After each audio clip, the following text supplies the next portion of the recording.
Good morning. Welcome once again to our series where we're educating consumers of real estate services together with property professionals, whether new or old in the industry. Right, let's jump into it. Today we're discussing sole mandate, sole and exclusive mandate. Right, you have here a sole and exclusive mandate. This simply means you have a mandate that only the estate agent can sell the property. And now if it is only sole mandate without the word exclusive, it means that's the mandate where the agent can sell the property and the owner can also sell the property. Now you also have other people who say, no, I want a number of estate agents on my property, so therefore you will delete the word sole and will delete the word exclusive, and on top here you'll write open mandate to sell the property. Okay, so as you go through the contract, anything that says exclusive you'll delete it and say open mandate. All right, it's very important that you listen to the seller's instructions. After you've guided the seller the importance of having a sole and exclusive, and he still insists on an open mandate, very important that you listen to the instructions. When you do that, you and the seller will get along during the mandate period. All right, let's continue. We have table of contents here. This is a 9-page document, so if we can't finish in the next 10 minutes, then we will do part 2. Let's see how far we can get to. Right, let's continue. Table of content. Right, we have where you fill your documents. It is important on the mandate that the agent's details are there, and then where the agent is coming from. Is it coming from our Johannesburg South branch, or is it coming from Johannesburg North, or anywhere around the country? And then this is also important, agent's commission. This is a mandate is a written instructions that you and the seller discuss before you actually do the performance of your services. So here the property is being sold for $1 million. That's the asking price. After you've done your CMA, comparative market analysis, you find that $1 million is correctly priced. So 7.5% will result to 75,000. The mandate commences on January the 2nd, and this mandate will be for a certain period. So it's important that you put, so as we go down we will see that. Now on the mandate, you and the owner discusses things that will be things of permanent nature, things like satellite dishes, blinds. So in this case the seller has a brand new stove, Defy gas stove, which is going to live with the property. Right, let's carry on further down. And then here there's a special thing. The seller will be taking the special light fitting in the dining room. Okay, he's taking it out. So it is very important when you show your potential purchasers and that certain things are excluded on the property. Right, it's important that you have a property description together with the legal description of the property that you are marketing, and also get the seller's contact details. Obviously their physical address according to FICA. Right, now the mandate has a period. The period, in this case the period will be 3 months, and then during the mandate it's important that you also get things like rates and taxes, electricity, on average how much is it. It is important that on the mandate you agree on the selling price, okay, and also on the date of occupation.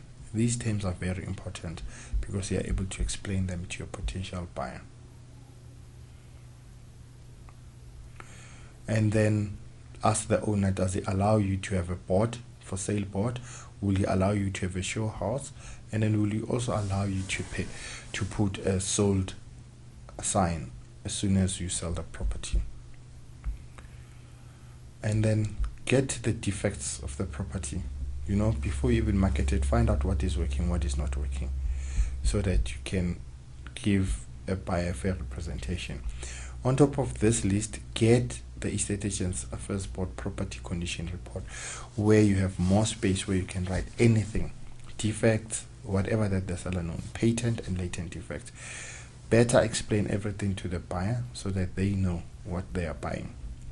and try not to mislead. Not in fact try, do not mislead any buyers. Right, definitions. We have a series where we explain definitions, so get hold of that. Let's continue. And then now this is important. Okay, a grant of a sole and exclusive mandate. The seller hereby grants to the agent a sole and exclusive mandate to market and offer the property for sale according to the terms and conditions that you set forth. What is remaining, what is of permanent nature, what is excluded, of permanent fitting, and what is excluded. Okay, and the mandate, remember, it has a time period. Right, now let's go check quickly the agent's obligations. The agent's obligation: the agent undertakes at its sole cost and expenses to market and advertise the property for sale at regular intervals as may be set out in the agent's marketing and advertising strategy. This, of course, you'll get it from your office. What is the strategy that we use to market the properties? The agent will take all reasonable steps to place the property on show at appropriate times. It's very important, the agent should always communicate with the seller. And the seller is paying you for your time, but at the end of the day, you must give him all the communication. Communicate with the seller at least once a week. If you can, every time you take a person, explain to the seller, just give him the report, rather than waiting for probably 1 week where you end up forgetting or you end up being busy. As soon as the people come, give the seller the report. It helps you out, you deal with it there and there.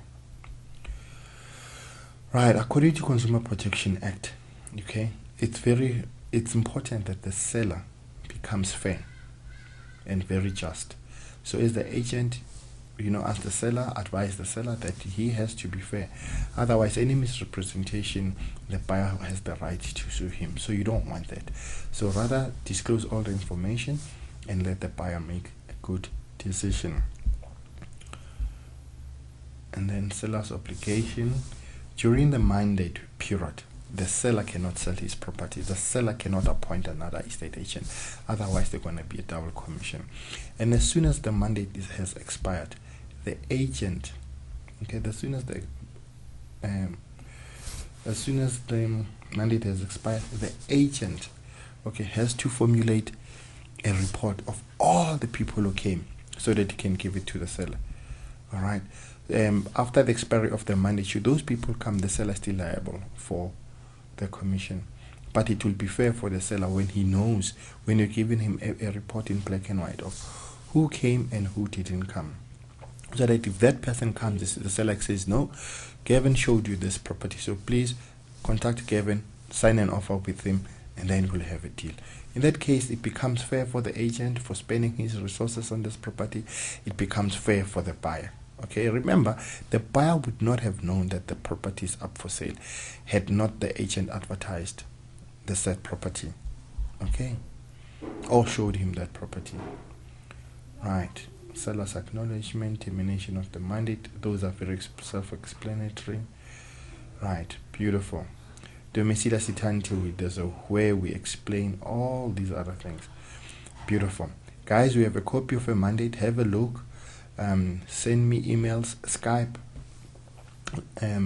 communicate whatever that you didn't get. But I'm sure this a tutorial suffices the explanation. So therefore, it means we do not have part 2 on this. We only have part 1. So guys, this is very interesting. Read. Whatever that you don't understand, tell the seller that, what, I need to go back to the office. If you knew, tell the seller you knew. If you experienced, you should be able to do this with ease. Thank you guys. Till next time. Bye for now.